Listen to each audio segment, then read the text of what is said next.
Abby, today is our talk time. Finally, our paths have crossed, and now we get to merge our brains and our hearts to help the listeners out there. I've known of you for a long time. Same. I've been reading your emails for a very long time. And then we met here, but then our paths crossed again recently. And I just know that we know enough about divine timing and how things happen when they're supposed to.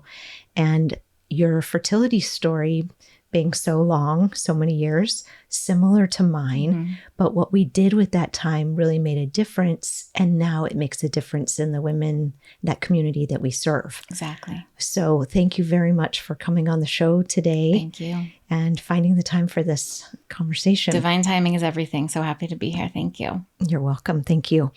So you were given a diagnosis of unexplained infertility. And that, gosh, when you get that diagnosis, it's the worst. It really is. You'd almost wish that you had some kind of... Definitely.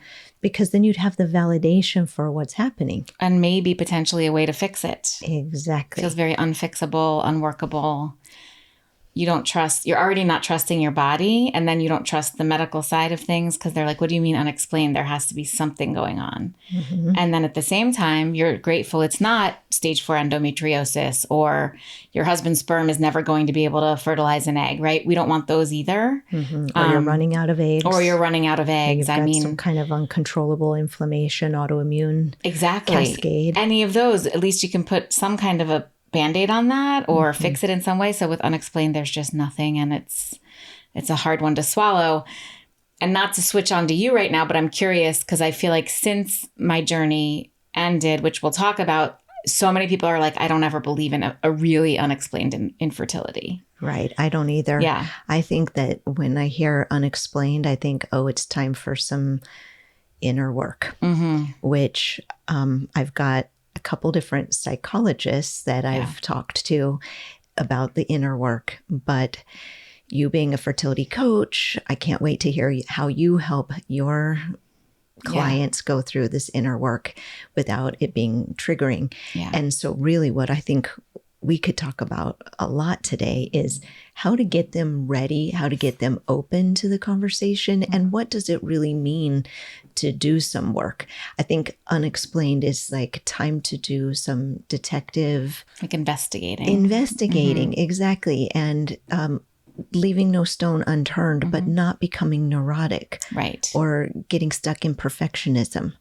Which is very hard, especially I think both of us see a lot of type A people because at this point they're type A and they've tried everything and it's not working. So what are the other things that they can cross off their list? And that includes, well, people healing, acupuncture, Reiki, all these things that you can sort of check off the list and know that you're doing. Right. And at the same time, the slippery slope of trying to do so much, and how does the body perceive that? Does it think like, oh gosh, we're broken, or now we've got to make this fertility pursuit our full-time job and do everything? And that can feel really overwhelming. It can feel like a full-time job. Really, any sort of medical advocacy in today's world feels like a full-time job. But when the stakes are so high in the infertility space. And the time period where we can work is so short. And the clock just keeps ticking and ticking and ticking. That pressure is immense, for sure. And I will say from my own experience, you alluded to a very long journey. It was all in all over 6 years.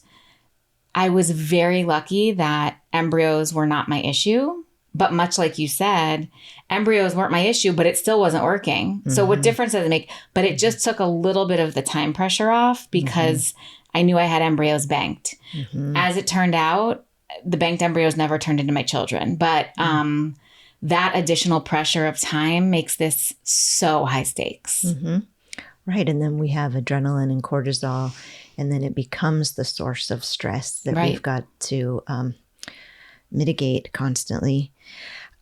So it's funny because I think on the intake form that I have for my new patients, the very last question that I ask them is, what do you think is standing between you and becoming a mother?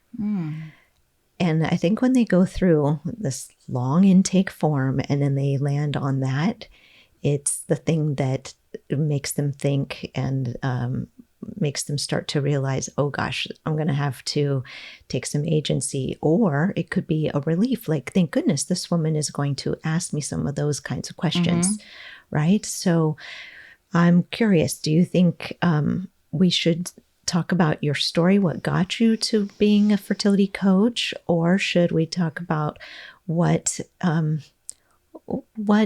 might be the goal of this conversation for the listeners? Well, I think you and I talk often together and separately about like building your village to make your baby. We talk a lot about the village you need to raise your baby.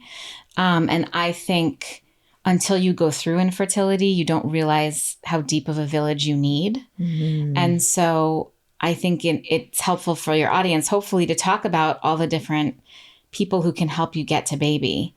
I think also socially, it's acceptable now to receive help once you have a baby, lactation consultant, sleep trainer. For a long time, that was looked down upon. When you look at it from the fertility perspective, it's still frowned upon because in a lot of ways. One, it feels like, well, everyone else gets to do these things for free without help. Why should I pay for, investigate, spend time with an acupuncturist, a fertility coach when my sister sneezes and gets pregnant? And so there's so much resentment already in there from the patient perspective that I think it's much harder for fertility patients to ask for and seek help. So I think that is also a sort of one of the angles we can look at. I think in that too, there's a little bit of shame or embarrassment. And there's also a lack of awareness on their part of how many other women are going through it because of the shame component. They're not letting one another know. They'll come in here and they will tell me, oh, and I connected with this woman at a party and it turns out she's having trouble. And I'm thinking, well, who in this town is not having trouble? Exactly. Just anybody who has twins, I'm like, I wonder who their doctor was. I mean, that's just what I think. It's not true for every set of twins, but most often it is in these days and age. Yeah. Right. So another goal of this conversation is to normalize the conversation, just throw it out there that we are not just having sex and getting pregnant anymore. Right. And we haven't been for a long time. Right. There's teams, there's procedures, there's tests, there's coaching, there's programs, there's holistic approaches, there's functional medicine testing. There is a whole gamut or a very full toolbox. So what led you? So what did you do with your unexplained diagnosis? I prayed a lot and I... did it look like failed? I was having a lot of failed transfers. So I was making embryos. They were coming back euploid, PGT tested viable embryos. And you were how old? I started making embryos in a lab at around 36. Okay. I had started IUI treatment before that and started trying without medical help at 33. So almost 3 full years. And starting during your height of fertility potential. And nothing diagnosable, every test came back normal. I was very healthy. My husband was healthy. Most men with healthy sperm will tell you I had like 96 percentile, right? Like he was one of those. And so we kept thinking every month, like, this is a fluke. It's going to happen next month. We're not going to need help. Because you're a very optimistic person. So it was probably like just faith-based, it generated within yourself and praying. So you were just kind of thinking like, it was just like, this isn't going to be our story. Our story is not going to be IVF. We don't need that. This is weird. This is timing. The universe doesn't believe that I want this badly enough. I have to prove that I do. Those were some of the things I told myself. And ultimately, after those 3 years, we moved into IVF. And our first round of IVF, which of course I thought, I'm going to get pregnant, right? Once you finally say yes to IVF, that means you're saying, okay, we're ready for the baby. And our first results were very good. We got 12 embryos and 6 came back normal. So that's, 50% rate at 36. Like, that was really good. And so I'm like, thank God this whole journey's over. He'll put, an embryo in and we'll get pregnant. And it didn't take. And I was gutted. It never occurred to me that it wouldn't take at that point.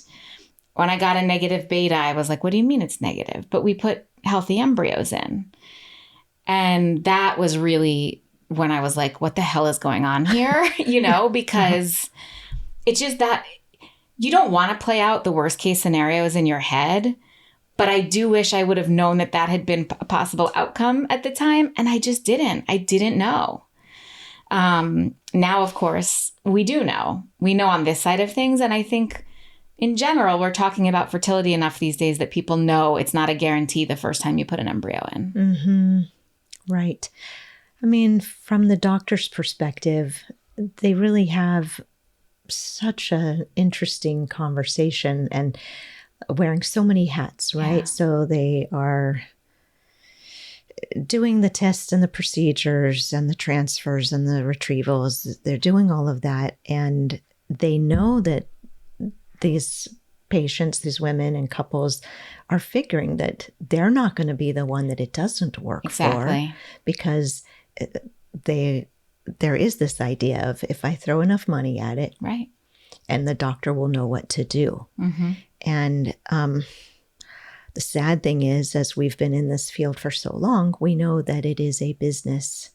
And unfortunately, that business works contingent on it not working most of the time. Yeah. And so as coaching types and counseling and helping and advocating, spreading news like you do, we are here for these women to get their power back some. Right. Right. As much as they show up for it themselves. That's right. So as you got this first failed attempt and you were feeling like humbled, confused, what did you decide to do?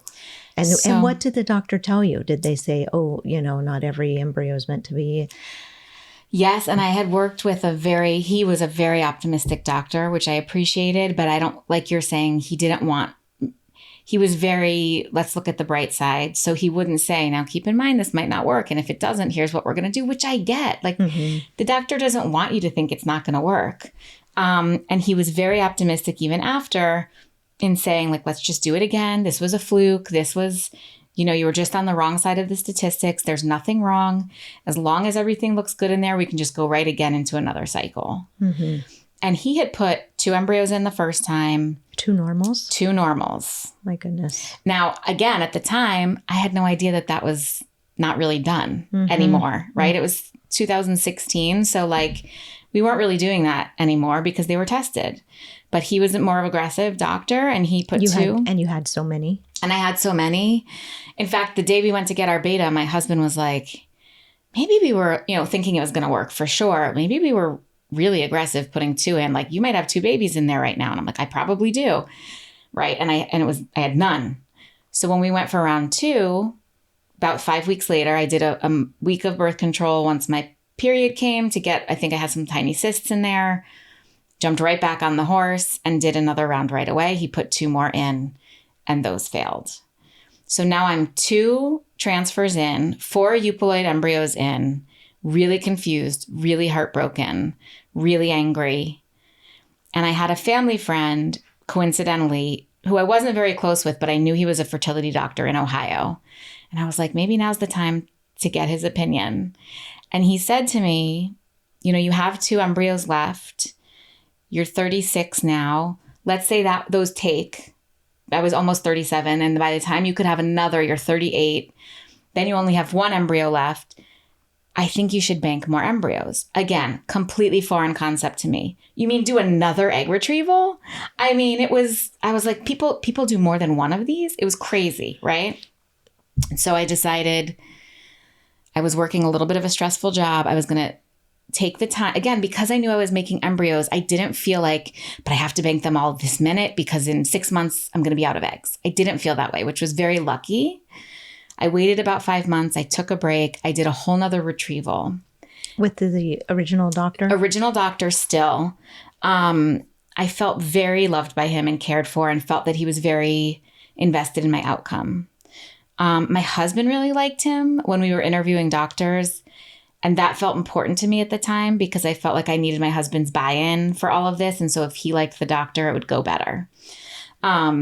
I learned later my husband didn't necessarily care, but we really did like this doctor, though ultimately we left, and I'll get to that. But he said to me, you have a 50% euploid rate. I sent 12 embryos in, 6 came back normal. That's pretty much the same as not even testing them, what your statistics will be. So why don't you save the $6,000 on testing? Let's do another retrieval and put them in fresh. And I'm thinking, great, my doctor's telling me to save $6,000. I'll do that. So we did another retrieval and I got 11 embryos. And on day 5, we put 2 in. So a fresh transfer. Day 5, fresh, untested. More than one? 2 embryos. Okay. And it was the first time I got a positive beta. And I was like, that's it. We're done. We did it. We're having the baby. Thank God we did it this way. The beta was looking fine on day 1 and fine on day 3. And then we went for our first ultrasound and there was a sac, but nothing else. And he was like, this is not going to be a viable pregnancy. And again hit in the face with, I didn't even think of this possible. No way. I'm like, but if we did IVF, that means you get the baby. And so that was real tough. And now I'm left with 9 embryos that I didn't end up testing. So I was like, confused. And scared probably to start putting those in. Exactly. Or apprehensive.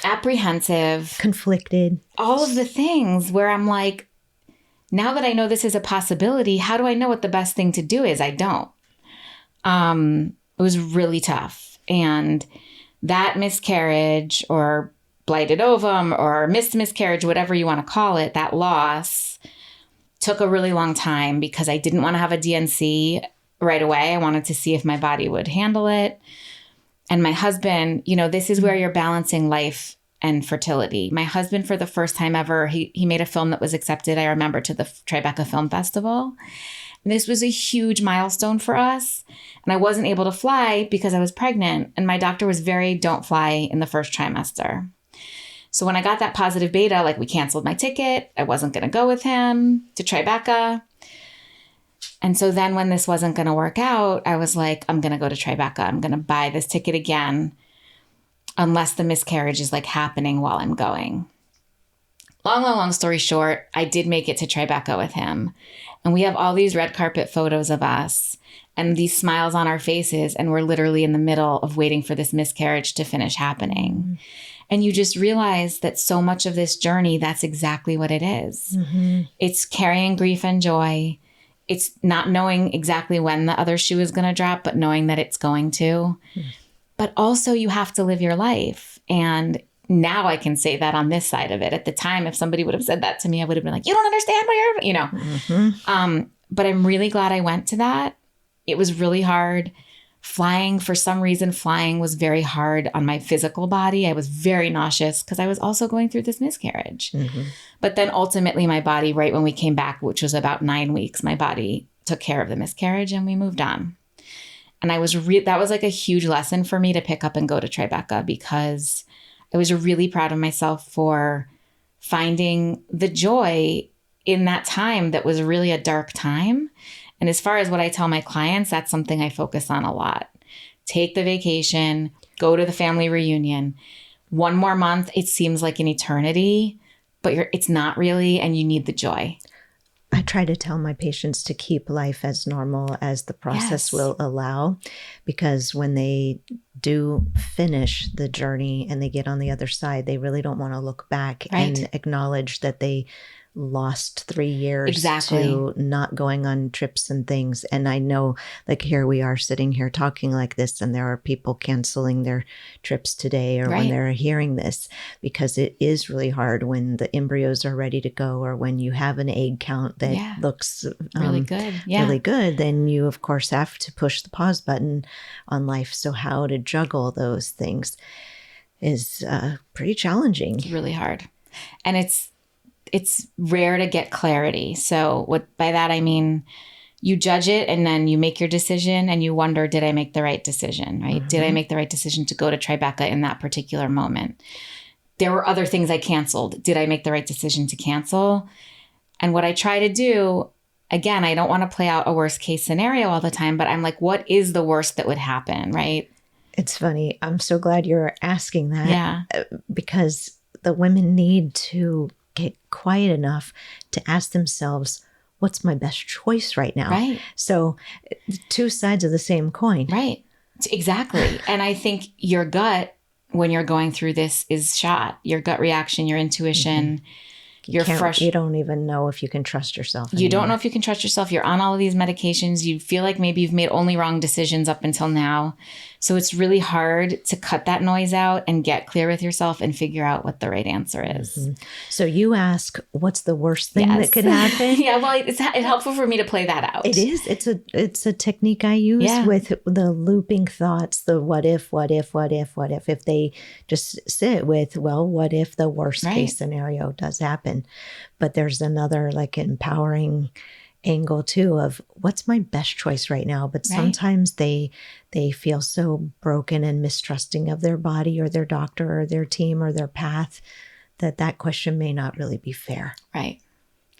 Right. And it's in a partnership. If you're lucky enough to go through this in a partnership, by the way, both ways are lucky. But if you have a partner while going through this, that puts a lot of pressure, I find, on the relationship, because I know for me, like I would want my husband to weigh in on things and he would be terrified because like you're saying, what is the best decision for me right now? What if he says the thing that's not the best decision? Or what if the thing that he says makes everything go awry?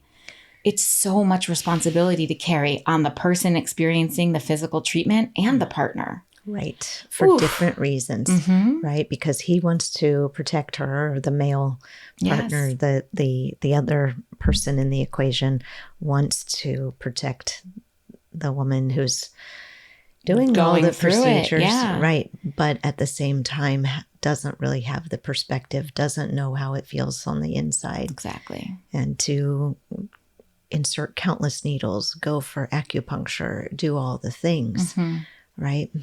Yeah. But also with respect to male partners or the more masculine in a lesbian relationship, they will most of the time just be supportive. And so they will tell me that other person said, oh, well, they're just going to support whatever I decide. So then are they really helping the woman very much? You know, so they do kind of feel like they're so spiraling out of control, which, I mean, this is why I want to interview you, fertility coach. Yes. But we really need to get through your story because I want to know what you decided to do, because it didn't seem like you had really any clear path or good options, though you had embryos. They had a bunch of question marks on them. And so I decided at that point to get another. I had gotten second opinion, third, fourth, fifth opinions, and I still stuck with my doctor. And then I went to somebody that was a friend of a friend. They went to nursery school together. My whole journey, a girlfriend of mine from college kept being like, you've got to go to my friend. You've got to go to my friend. So I'm like, fine, I'll go to her. And my only question there was, those 9 embryos that I have left, should I test them? Should I thaw them, test them, and refreeze them? What did she think? This was like the only thing I was interested in. And I went to her and I said, I'm not switching doctors. I'm just coming to you because Annie told me that you're the best. And we had like an hour-long conversation, and she was going through infertility. And she said to me, Dr. Carrie Wambach at RPMG, when we made the appointment, like, you can either come in tomorrow or I'm gone for 3 months. I share this news delicately, but I'm going on maternity leave. I remember when that happened. Okay. And then I go in and I see her and she's not pregnant. Right. And I'm like, what do you mean you're going on maternity leave? Well, as you know, she was picking up her surrogate, going on maternity leave that week to pick up her surrogate after her insane journey. And all of a sudden, I just resonated so much with her. I was like, I can't go back to my other doctor. I need to be with you. You get this in a completely different way. And, you know, I give so much credit to my first doctor, who was Sam Najmabadi, because I was terrified to tell him I was going to leave. And I didn't have to like make some big announcement. However, my embryos were still with him. So at some point I was going to need to tell him I was leaving, right? He could not have been more wonderful, supportive, generous. He lent me the tank to bring them myself to the doctor. He didn't make me pay for like a cryopreservation company to move them. He said, any fertility doctor just wants the best for you. And if that's her right now, great. Let me know how I can help. And I love sharing that story because it's rare. Mm-hmm. It's getting more common, but it can be really rare. There's a lot of ego involved sometimes. And more so in the past, a little bit less right now, I think, because the clinics are so busy with so many women. Because doctors now that are coming up in this field have been through it and just have a different understanding of what needs to happen. And I think that serves all of us who are going through this. Mm-hmm. Yeah. Big time. Right. The network, like your company name, In Circle Fertility, it really is that way. We are all connected. Exactly. There's a good chunk of why I named it In Circle. Mm-hmm. Like, who is your inner circle is what I was thinking of. Mm-hmm. I want to be part of this inner circle that gets you your results. Right. So Dr. Naj, he plays a role in that. He plays a role. It's like an interwoven tapestry of sorts too. And even later on, once I was already seeing Dr. Wambach, I needed an opinion on something and I went back to him and he had no problem.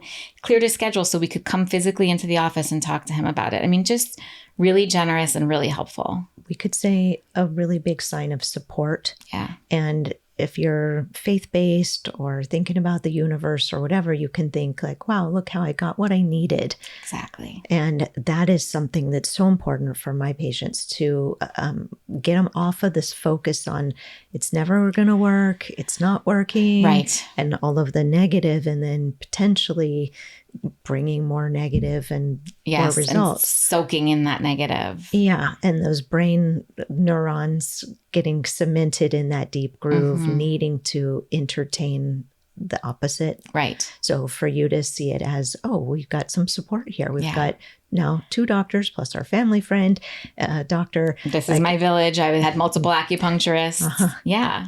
I wish I'd known you then. I didn't. Oh, no. That's the right timing. So then what did you do? So ultimately, Dr. Wambach thought it would be a good idea to test those 9 embryos. So we moved them over. We had them tested. I think 3 came back normal. And I did what's called an ERA, endometrial receptivity assay, which I still have mixed feelings about. But at the time, Dr. Naj was not into very much of the experimental testing. What year are we at now? So I'm on this was 2017. First round of IVF was end of 15. I had done another round, 2 more rounds in 16. Let me rephrase. At this point, it was 2017. I had done 2 retrievals and 4 transfers and had 1, chemical or miscarriage from a fresh transfer. And that was it. So now I'm like, I don't know if this is ever going to happen for us. Because by the way, after that first miscarriage, Dr. Naj was like, well, now we know you can get pregnant. Let's just put 2 more in again. And I got right back on the horse and neither one took. And I appreciated his, let's just get right back on the horse approach. But I might have needed more of a minute than I realized. So the 2 more that he put in after that chemical pregnancy, were they untested? But from that batch, untested. And I got a 0 beta. Neither one took. Okay. And that's when I was like, I need to figure out that's when I'm like, okay, it's 4 transfers now. What the heck is going on? So now with the testing, you've got 3 plus the 2 in the freezer. Exactly. 5 euploid embryos. 5 euploid embryos. I remember they were all boys at this time, which I was like, I guess I'm destined to be a boy mom, which as you know, will play in later because spoiler, I have a daughter, but I was like, it took me a minute to really digest. Like I'm going to be a boy mom and there are no girls in that, soccer team of embryos that I have frozen, which I know is so neither here nor there in the grand scheme. But when you're going through it and you have a dream of the way your family is going to be, it can be a lot to swallow. I'm never going to have the literal results in front of you that you're never going to have a girl. It was very scary and sad. And I'm really close with my mom and I wanted to emulate that with a daughter. So that took me a minute to process too. Well, it probably felt very definitive and finite. Exactly. Which nothing in this process is definitive and finite. I'm like, that's the thing that's going to be definitive is that I'm going to be a boy mom of, in my head, I'm like, I have 5 embryos left. I'm going to have 5 boys. Like I still wasn't getting that it might not work, We live in that denial phase. Right. Well, we also want to visualize something and then have this, like I've seen it now. And so like, I know it's going to happen. Yeah. A lot of my patients visualize themselves having twins. Right. And I think that could be like a coping strategy of the one and done. And Right. I'm done with this thing Right. called fertility. Right. And yeah, those twins, they're not really happening like they used to. Right. The fact that mine did was shocking. We'll get there. But anyway, she did the ERA. And so let's talk about the why of the ERA, because here you've got normal embryos, you've got this hodgepodge of things, you've got an unexplained diagnosis, and then enter the ERA as like this potential progesterone receptivity window that could optimize the results by putting the embryo in at the right time. Exactly. And I'm convinced this one test is going to, of course, be the thing. And once we figure it out, everything's going to change, right? Because that's what we do. Spoiler alert. Yeah. Then we found that the doctors were arguing that it doesn't work. Correct. And it's controversial. And Right. so now what do we do? Exactly. But, so you did it. And so I did it, and I actually came back pre-receptive, meaning I needed more hours of progesterone before we transferred. And I was like, great, that means my next transfer is going to work. Because now we know. Now it's explained. That's right. And so we decided, looking back, I can't believe some of the things we decided, but we decided to put one embryo in from the first batch and one embryo in from the second batch. So again, putting in two. And it was Dr. Wambach. So her story is she went to pick up her surrogate and realized she was also pregnant. Yeah. And so which was like shocking to her. Mm-hmm. And so she has 2 kids that are within 6 months of each other. But she was going on her second maternity leave that year to have her actual baby on the day that she was supposed to transfer me. Mm. And I was like gutted. And she's like, you know what? I'm going to come in for you. Which I was like, oh God, I don't want to be. They were like, as long as I have a clear line to Cedars, if I need to get there, they're telling me it's okay. Forever grateful that she came in and transferred me and then ultimately went into labor like that night. But 2 embryos, neither one took again. Oh my gosh. I know. Wow. And actually that's not true. I had a really low beta right away. And they knew it was not looking good. It was going up by like 10 and then 11, then it would go down by 5 and then it would go up by 9. And it's this purgatory. That is so hard. I always say there's a special torture in waiting to become unpregnant when all you want is to be a mom. It is an extra set of torture tools that you need. And so ultimately it took very many weeks, but it was a pregnancy of unknown origin or an ectopic pregnancy. And that's when we were like, I don't think we can use any of these embryos again because something's not working with them. So we had to Was that between you and your husband you decided? Or it did was you get me on and Carrie Wambach, our doctor. I call her Carrie. I should call her Dr. Wambach. And my husband. And I was like, something is just not working here. And I don't want to keep wasting time and energy with these embryos. We'll keep them on ice, but I feel like I just need to do this again. So Wambach so this was now the first time I'm doing a retrieval with Wambach. I had only done it with Naj, and she did a pretty aggressive protocol. And I'll never forget in my retrieval when she opened the curtain and she's like, guess how many eggs you got? And I'm like, 20 more, 24 more, 27 more, 30 eggs. Oh my gosh. And now let me ask the question everybody's wondering. Did Dr. Wambach use less medication? In this case, she didn't. Okay. It was a very similar protocol to what Dr. Naj had done. I don't know why. I don't know if it was more of the acupuncture I was doing. I was taking Chinese herbs. It didn't matter because long story short, of those 30, 1 came back normal. Wow. Now that's really different than my previous 2 protocols. Yeah. So then I would imagine you're super nervous then at this I'm point. mess. And, yes. Yeah. And then you're grieving and you're scared and you're thinking, oh my God, my fertility is gone now. Exactly. Now I'm really infertile. Exactly.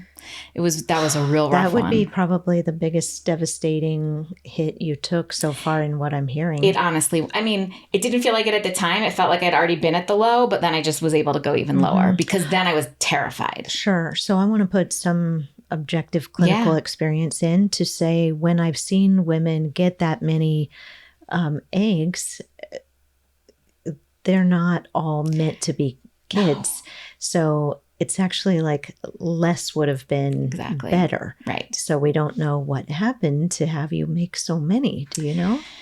I don't know. And I didn't end up officially with overstimulation, like in terms of hormone numbers or anything. I just had a very particularly fertile month, and it didn't matter because it didn't lead to anything greater than it had previously. Which ultimately we put that one euploid in. It didn't take. We were talking to surrogates at that point because I was like, something is not going right. We had spent every penny we had, so we didn't know how we were going to pay for a surrogate. But my acupuncturist actually said, a friend of mine from high school once said she wanted to be a surrogate. I'm going to check in with her. Oh my gosh, I have goosebumps. Isn't that crazy? Yeah. And like by the end of that week, I was talking to this woman.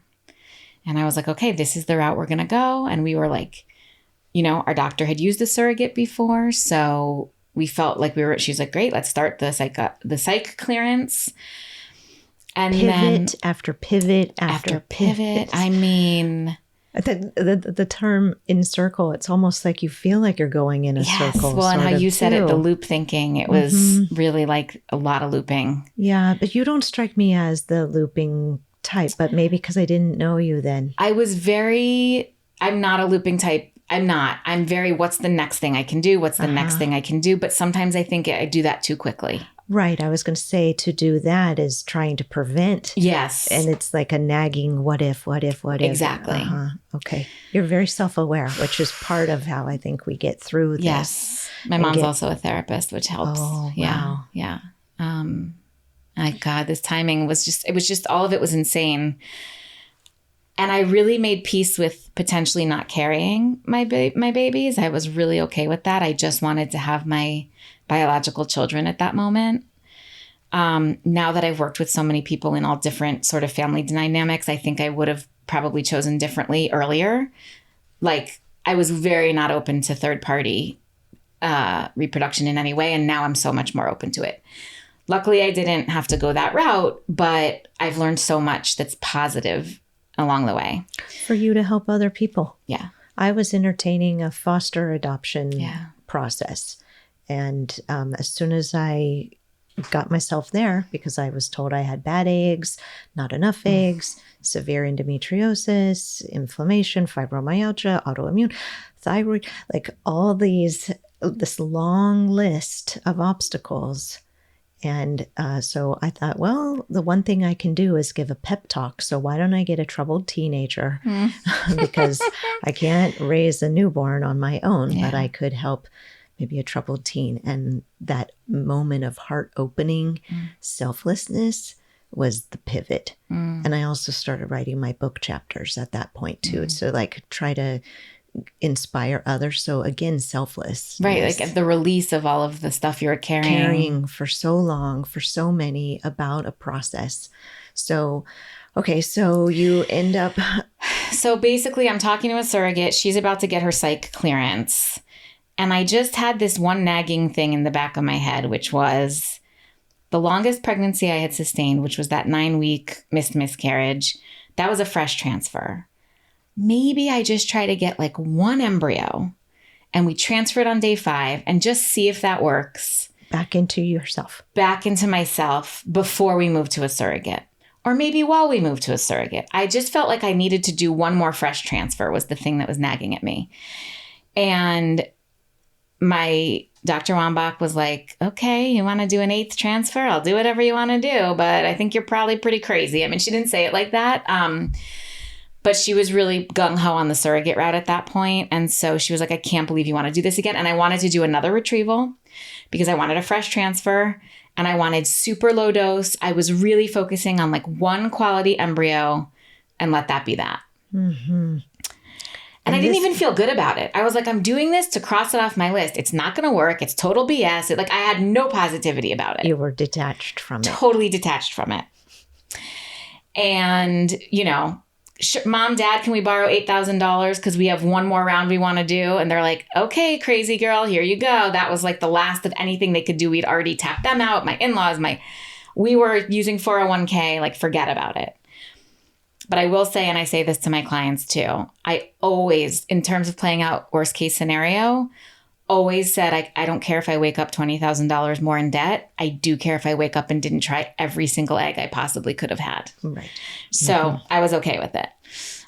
So we do this mini stim, really low dose, just going for one quality embryo, and I get 5 freaking embryos. I'm like, I'm not even trying. We were going to do a day 3 transfer. And on day 3, she's like, all 5 are growing. I think we should give it till day 5 to figure out which ones to pick because these are all looking really good. We go to day 5. They're all looking great. They've all fertilized. They're all multiplying. I couldn't believe it. And so I'm like, oh, then let's just throw 3 in. They're untested. I've never done 3. We'll do the whole bombard my uterus. It'll have no option but to take 1 in, right? This was my thinking. The 2 that always fall away can fall away. Yeah. And then there's that one. Exactly. I'm like, if I put 3 in, chances for 1 are really good, which by the way, not necessarily true, but this is how my brain was thinking. Again, I'm like, it doesn't matter. It's not going to work. So who cares if we put 3 in? And even my doctor was like, okay, 3, sure. You want to throw 7 in? Whatever. Nobody really thought it was going to work. And lo and behold, all 3 took. Oh, you're one of those. I'm one of those. Oh my gosh. And even my doctor was like, my beta came back. My original beta was 906. Oh my So I'm like, okay, chances are there's 2 that are happening. I'll never forget. I told my doctor, I cannot handle another nurse call for one of these bad news calls. Please, it has to be you directly. And I answered the phone and I'm like shaking. That day was horrible. And I'm like, hello. She's like, girl, you pregnant. You are pregnant. Like she was like, your beta's 906. Like today you are pregnant. And I was like, oh my God. Right. 2 days later, I have to go for my second beta. And I'm like, all right, I'm pregnant today. By Friday, I won't be. This is what we think. Practiced what you've experienced. What I'm protecting my heart. Mm-hmm. And at the time, I won't go down this whole road, but I did end up using an autoimmune protocol, which I don't think had anything to do with anything. We just threw everything at it. Mm-hmm. So you mean like Lovenox? Lovenox, which is cruel, Pepsid, Claritin, Prednisone, and I was getting intralipid infusions. Oh, you did that. I did it for the last 3 transfers. So it's not like the one time we did it, that's what worked. But she was like, let's just try. Okay. So I had an appointment to get my intralipid injection on a Friday. My first beta came back on a Wednesday and I was like, I should just cancel my intralipid because I'm going to lose it by Friday, right? And she was like, Abby, like you're very pregnant right now. Take the freaking intralipid and do all the things that I'm telling you to do and take every medicine and don't get off this track. And I was like, okay. I really didn't think it was real. Like really didn't. And then lo and behold, we had 3 heartbeats. And I was 39. So I was going to be 40 when I was delivering. And she was like, I'm so sorry. I can't believe we're in this situation, but you can't carry 3. Like you can't, which I was like, fine with. I was like, I can't carry 3. Mm-hmm. I can't go from 0 to 3 children. No way. Back to if 3 are in there now, I will have 1.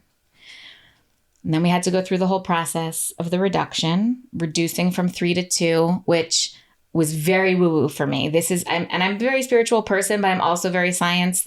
I got real woo on this, which is that I really communicated with my body, like whichever one of you, we had to pick which one do you terminate. Mm-hmm. And I just was like, the one that's in there that's just meant to go through me and not stay with me it's going to be the right one. And there's some reason that soul needs to come through. I got real woo with it and I did Reiki and all the things. And to this day, I call that third one my angel baby because it got me to my 2. And mm-hmm. I was really lucky that both other embryos turned into full-term pregnancies and are my 2 children. Mm-hmm. So all in all, 4 IUIs, gosh. 4 retrievals, 8 transfers, 1 reduction, 1 ectopic, and 1 miscarriage. And 1 grief reconciliation. Yes. With the reduction. To make peace with that decision when all you had wanted was to be a mom. I know. And I used to always want 3 children. But I knew after everything I'd been through, if I could just get to 1. They told me the risk numbers, forget to me, but to the other 2 if I had kept all 3. And I was like, I'm not doing that because I want to have a baby. Mm-hmm. And that I don't think it's going to happen if I keep all 3. So I was really at peace with that part of it. Mm-hmm. Was it easy? No, of course not. It's not an easy thing to do, but I had complete faith that was my course to get my 1. And then I got 2. It's kind of an example of what's the worst thing that could have happened with putting in 3. and then asking yourself, what's my best choice right now? Exactly. Exactly. And I think thinking now about what if 3 hadn't worked, that would have been so heart-wrenching. And then I think we would have moved to the surrogate. But we got really, really lucky at that point. And people see us all the time. I have boy-girl twins. And they're like, oh my God, 1 and done. You're so lucky. And I'm like, 12 and done, $200,000. People don't realize. But in the end, yes, it looks like a picture perfect ending. And in many ways it is. But oh my God, what I did to get there, and it changed the trajectory of my whole life because now I do this work and that is very unexpected. And you have a lot to offer to your clients. Literally, I'm like, you name it, I've been through it pretty much, not everything, but a lot of it. Well, like looking through surrogacy profiles and opening your heart to that conversation. Yeah. I think when we decide we're going to use third party and open our heart to the idea of another woman's eggs or another woman's womb, I really feel like those women should be guaranteed a cycle that works because they did the hardest work. They let go, they surrendered the most. So when those cases don't turn out, that's particularly challenging to know how to navigate that. But what I have found in the thousands of women that I've worked with, it's really like they have to go through this until they get to a peace on the inside sort of place. And sometimes when they get to that peace on the inside place, that equals more fertility, more embryos, positive test, positive outcome. And sometimes when they get to peace on the inside, that's the end of that journey for them. Yeah. So in your fertility coaching, what's your background and how do you lead your women clients through this? And do you work mostly with women? Do you work with the couples? How does it look? Really good question. I work mostly with women. In fact, exclusively with women. There are times where they will bring the male partner in for some of our conversations, but it's always at the behest of the person who books me, which is always the woman. And a couple same-sex relationships, but that's a whole different bag of expectations. And therefore the support is a little bit different in terms of what's needed. But for me, it's a lot of, I very much believe, don't give up, but I hate that terminology. I really appreciate, I think you used the word, the whole realm of pivoting. Yeah. Because a pivot makes you feel that you're taking control over this turn and deciding what your turn is going to be, as opposed to either believing that you gave up something, which feels like shame and like you did something wrong. You failed somehow. You failed, versus I'm just changing what I thought my outlook was. I'm changing what the vision was, and I'm going to decide what that vision is. I'm not going to let it happen to me. And so that's really the lens that I take everything with my people. And I love Don't Give Up, and I believe Don't Give Up. And I really believe, if you had unlimited financial, physical, and emotional resources, you would get to your happy ending no matter what. But at what expense? And that to me is part of the pivot. If I see my clients really digging deep through bad mental health, I don't know if it's worth it for them to quote unquote not give up. But what if we pivot to an idea of third party? And how do you present that to your clients? Because a lot of when a fertility doctor presents it, it's a little bit harder to swallow, I find. It almost feels like they don't have faith in you anymore. That's how I felt. But if you can say, let's pivot and think about what else could your family look like and how else could you get there? And did you know that there are people who X, Y, and Z? And I'm very careful and gentle about how I introduce it, because it can be really jarring and sad and scary for the person going through it. But I will say, I haven't quite coached thousands, but I've definitely coached hundreds of women. I can think of one where it didn't turn out ultimately in parenthood. So, and that person, it was secondary infertility. So she had one, not that that's a consolation prize. It's still not, she didn't end up with what she wanted. But when you can find the tools to keep going in all the ways, you can do it. And it might look different. It might not be what you thought was going to be. Right. but you get there. Reframing it. Yeah. The reframe.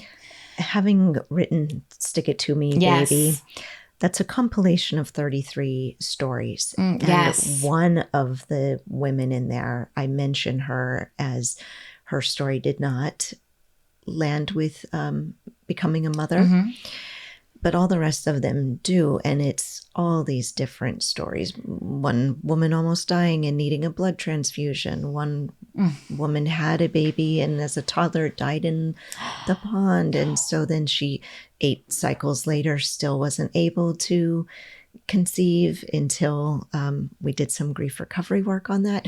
Like dastardly, super challenging, hard stories of loss and pivoting and transformation. And so I had to throw in the one story that really fit when it didn't work out. And ultimately what she did was she left Los Angeles, went to Texas and bought a ranch. And so she's picking up eggs from the hen. She's milking the cow. She's got a couple of dogs. Different kind of mother. Exactly. Yeah. But gets to experience birthing and new life and all of that nurturing on the daily. Yeah. So it didn't look how she ultimately wanted it to. And she had sent me several of her friends and all of them became moms of 1, 2, or 3 kids. But it was kind of like the angel, you know, and helped with so much. Yeah. So it's just really interesting. In the SEED program, I define this as the spirit of a mother. I try to help women embody more of her, to see where she's already nurturing. And so I'm curious in you in this moment of, I just know it's not going to work. There must have been some flip side to that, which was you nurturing or doing something. I don't believe that you just thinking it's not going to work. I knew I was going to be a mom. I didn't think I was going to birth biologically. Okay. I knew my story didn't end with not becoming a mother. And, you know, when we were starting to try and people would ask us, do you want kids? And we'd always say, we think we do and we're going to try. And if it doesn't happen, that's okay too. Until then it's not happening. And I was like, that is not okay. We're going to stop saying that. Exactly. We're going to stop saying that. Don't put that out there anymore. And so when I was like, it's not going to work, it's not going to work, I meant with me. I never thought it was never going to happen. And even that had to be found from me within, because if someone had said that to me, like, if you want to be a mother, you'll be a mother. People used to say that.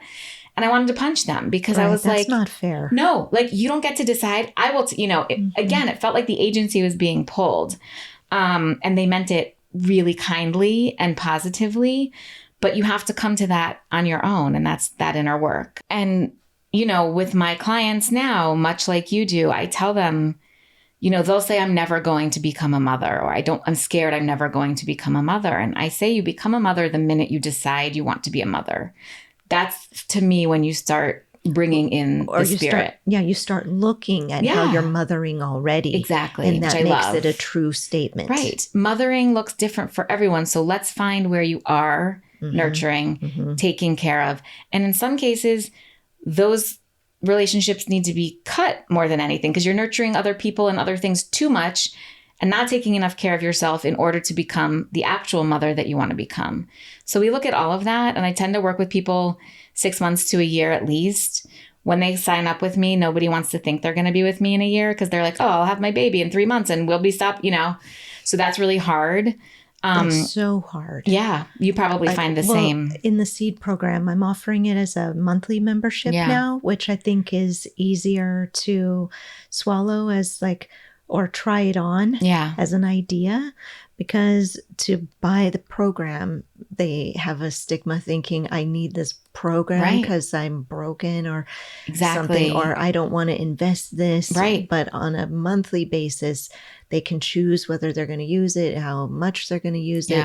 Same with coaching, right? Right. It's just so hard. I call that fertile confidence. And it gets knocked down so much in this process. Yeah. And again, back to that resentment piece. People are like, well, people get to do this without paying a monthly membership to anything. So why should I? That's just what happens. It's resentment, but also a little bit of a victim mentality, right? Why is this happening to me? And comparing to everybody else. And they thinking that their thinking is that it happens so easily for everybody, which is a massive assumption, especially in these big towns. The stress, the cost of living, the stress of fertility. Well, in a town like this where people put their careers often first, they come here to do various career trajectories, right? They think they have all the time in the world, and then we're all going through this now. Right. So many reasons. But that is why you're doing the work that you're doing, promoting awareness. So you have a podcast. I do. And you've recently changed the name. I did. So, which I think was brilliant because thanks. You've got so many different things that you can talk about now. Motherhood, there's menopause, hormone shifting, all those things, right? It used to be called the Fertility Chick. My husband, and I swear I won't tell this long story, but during our last year of infertility, documented everything via podcast.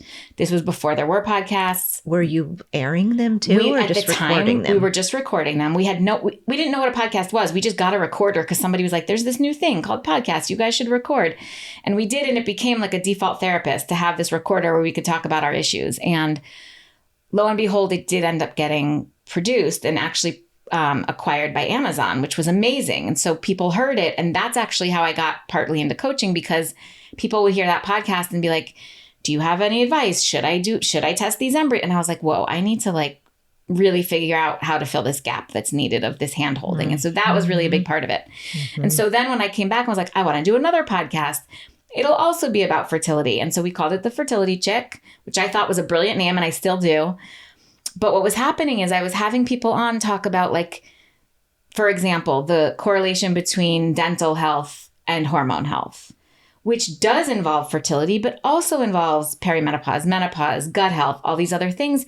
And so people were like, "Oh, I wish I would listen to your podcast, but it's the Fertility Chick. It has nothing to do with me." And I was like, but it does. Even if you're 60. Sure, you're not doing it for procreation. There's so much solid information in there. I want you to listen. And so we rebranded it as Women's Wellness.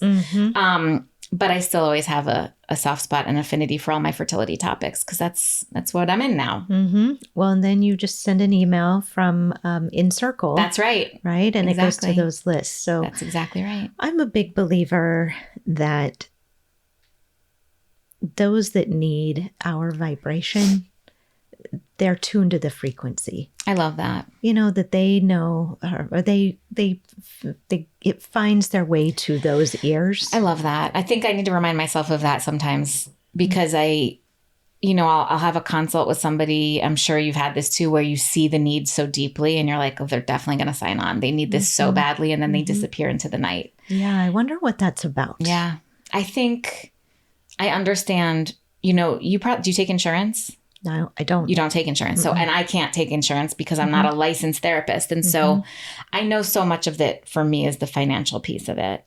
People feel, again, they're already spending so much money. Why add on?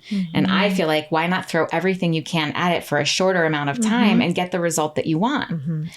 Now, I can't promise you a baby, but I can promise that you won't lose your mind if you have your village that we talked about in place, your acupuncturist, your therapist, and your coach. Plus, you're going to get the answers faster with a whole team of people that recognize, oh, this looks like a mindset issue, or this looks like inflammation, and then you can troubleshoot accordingly. So I appreciate the people who are on our vibration will find us, because I feel sad when those people who I know really need the help don't end up working with me. And sometimes to the point where I've gone back to someone and said, "I really think you need coaching. So if you don't want to work with me, let me recommend somebody," and I will recommend them to somebody else, because I'd rather they get the help than not. And just like you, or a therapist or a coach, you have to find your right person. And so if it's not me, I really try not to take that personally. I'd rather you get the help from somebody else than not get it at all. It takes a long time to find a great fertility doctor, a great fertility acupuncturist. I mean, and you bring so much to it. I went to a Chinese medicine doctor. It was the worst experience of my life, because it was like barely any English. I hated the herbs. They would put me in, stick the needles, leave, come back, take them out, be like, "Bye, have a good day." That was their method. And some people love that. It was not for me, but I didn't know until later that there were other options out there where I could feel nurtured, where I could talk to my acupuncturist, where I'd get a little foot massage to get some acupressure points. So just knowing what's out there is really important to when you're putting this team of people together. It sure is. Yeah. It really is.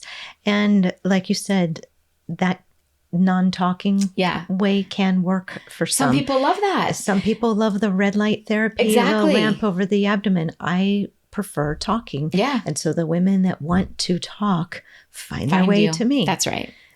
And by the way, traditional Chinese medicine is a godsend. And I think also in areas that aren't fertility related, like I've gone for other things. I had an elbow pain once, like then I don't care. But when it was fertility specifically, I needed more nurturing. I needed to be taken care of in that appointment as like a service, not just a thing to cross off my list that I'm doing acupuncture. So spending the time to find out all the modalities out there is really important. Mm-hmm. It sure is. Yeah. And what are some of the things that you're offering in, like what's in the toolbox when somebody signs on to do coaching with you? How does it look? So it's really different for everyone, which is kind of what I love. I always say it's very tailored and very bespoke. I do run one group coaching program, which is not a support group. It is literally group coaching. And so it's virtual. It's virtual. We meet once a week. People come with questions. If they can't make it, I record it and they get the questions answered. Again, I'm clearly a talker. So like, it's not cut and dry, question end. We talk and it's a group and we love each other. And those tools are a little more universal, I think, when you're dealing with a group, because people can see from the group how that same tool works for them also works for somebody else. But when I'm doing one-on-one, it really depends. Is this person having a mindset issue? Is this person open to coaching? And a lot of times it's a no. Mm-hmm. So we work on, if they're not really open to coaching, how can I still help them? So like I'm thinking of one client in particular who really doesn't want my help. She wants to have me there, but she doesn't want to, like, let's say, listen to any of my ideas or suggestions. So instead I'll come up with like, well, what do you feel like you can do right now that's taking a step in the right direction? And I just work to get that out of her. Mm-hmm. She doesn't want it from me. No problem. Let's make it from her. But if she didn't have that person asking, she wouldn't be able to come up with those things. For sure. You know, it's a lot of relationship work. People who, you know, a lot, when I see secondary infertility, it's often accompanied by a lot of trouble in the marriage because one person wants to keep going with treatment and one person is like, why can't you just be happy with what we have? Mm-hmm. There's a lot of that happens. Mm-hmm. It really, every tool is different, depends on what each person's going through. And a lot of times people either come to me right before a successful transfer and end up staying with me first trimester, or they've been my client, they think they're going to graduate and they end up staying first trimester, or they come to me just for first trimester because they've gone through so much PTSD from infertility. Oh, yeah. Mm-hmm. And they're just constantly afraid every day that they're going to have a loss. Right. And so I can be that person that's there for them. And like, we celebrate the wins in the moment. We get very present. We talk about what's working this minute, not what's going to be a week from now or a month from now. But bringing people back into the present, I find, is one of the best tools. And it's really hard to do on your own. Mm-hmm. You know? Yeah, what I was just thinking is we're energetic beings. Mm-hmm. And this process is so exhausting. Draining, yeah. And you have a lot of energy. Yeah, I guess I do. So they can take some of your energy or you contribute some because then you get your refill in other ways, right?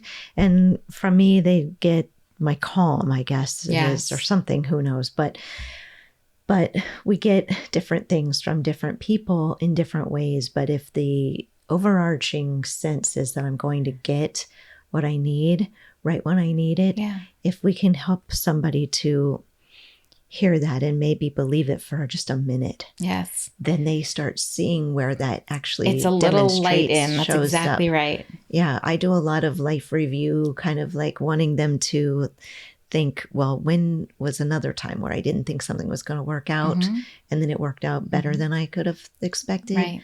That sort of thing. Helpful. Mm-hmm.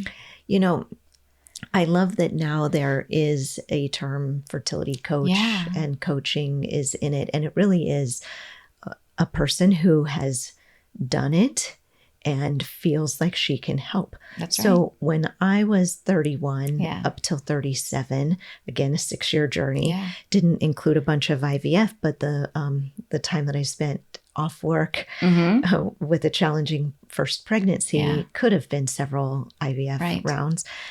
But regardless, that time was spent going to a hypnotherapist, going for massages, seeing 2 different therapists, dealing with breakup after breakup, endometriosis surgery. Like, it just looked different, but it was my story. Yeah. And that's what, like, the book, the resources, that's the point, what you're saying, like meeting them where they are and helping them to understand that this is just your story. That's right. Let's try not to be so mad at it. Exactly. And even, you know, when I sat down I said to you, I just kept saying, this isn't going to be my story. This isn't going to be my story. And now it is my story. And that story has, you know, put me into this world in a way that I love, that I would have never been in. And I hate the, like, looking back, this is what I was meant to do. But seriously, looking back, I went through all of that to be able to do this. It was the preparation. Now. Yeah. Exactly. Well, you have that fertility card deck. That's right. Right? And yes. I pulled out right as I was coming in here. The card was, this roller coaster ride is not my the rest life. of your life. That's right. I mean, who doesn't need that perspective? Right. For anything you're going through. And really, that is another thing with my clients. Like you were saying, they're like, I don't know how to go through this because I'm totally hopeless. And while, yes, I'd love to build their hope up again, and eventually we will, sometimes they just need the reminder that you can go through the steps without the hope and it could still work. And that is something that was very hard for me to receive when I was going through it, but is much easier to give now that I'm on the other side. Yeah. You put that in a recent e-blast. I think I did, probably. It was good. Thank you. Oh, that's great. You and my mom, at least I know 2 people are reading my emails. Okay, my dad too, probably. I know. It's hard. That's the thing. I love you for that. No. Well, you know, I see you. I see what you're trying to do. Thanks. And I know that it's often thankless. Yeah. And we're kind of self-funding these things. 1000%. And that is really hard, like, to trust that what we're putting out there is going to help, is going to land somewhere, and it's going to be well received and not judged, because they are upset, and with good reason. But that doesn't mean that we haven't been upset or that we don't get upset now. Right. Motherhood is hard too. And at the same time, we have to just work with what we're given and keep on trying until we decide, like, we're going to put our focus somewhere else. We're going to pivot. Another life pivot. Yeah. Yeah. But you're not doing that anytime soon. No, I'm not. Definitely not. So when, I think I want to ask if there's anything else that you would like to say as like a closing bit of inspiration for the listeners. It's a cliche, but the reality is, it's something my husband said to me when I was going through it: a reason, a season, or a lifetime. And it has to do with relationships, situations, circumstances. Nothing has to be forever. This time might be really hard, might be the worst time you ever go through in your life. And then it's going to pivot and stop being hard in whatever way. So sometimes you just have to remind yourself it's just for a season. Or if a relationship falls through because you're going through infertility and your friend really doesn't know how to support that, that's okay. You can let it go. It wasn't meant to be for this season. It was only for the reason of whatever the friendship was before. So there's like a balance of letting go, and you can just accept that some things are for a reason, a season, or a lifetime. It's really helpful for me. Yeah, it puts it in perspective. Yeah. It feels like less of a punishment. Right. Like it just makes sense. And there's also some truth to the more that we can sit in the discomfort. Yes. This is the goal for everybody. This is the thing, right? Like, it gets really uncomfortable. Yeah. It feels really dark. A seed in the soil is sitting there, but we can't see the internal changes, but obviously they're going on because the seed coat is going to crack, and then all of that that darkness happens. Won't be forever. It's the same. Exactly. Yeah. So for the listeners out there that want to become your clients, how can they find you? My website and my Instagram are incirclefertility.com or incirclefertility. I love DMing on Instagram. If you go to my website or my Instagram, you can grab a free support session. We spend 15 minutes to 30 minutes talking together. I always want to make sure it's a great fit for my person. I want them to feel it's a great fit for me. But yeah, let's get you to get pregnant and stay pregnant. Let's do it. Exactly. Yeah. Oh, Abby, thank you so Thank much you, for coming Danica. on the show. You Thank you. really have a full toolbox and Thank so you. many resources. Thank you.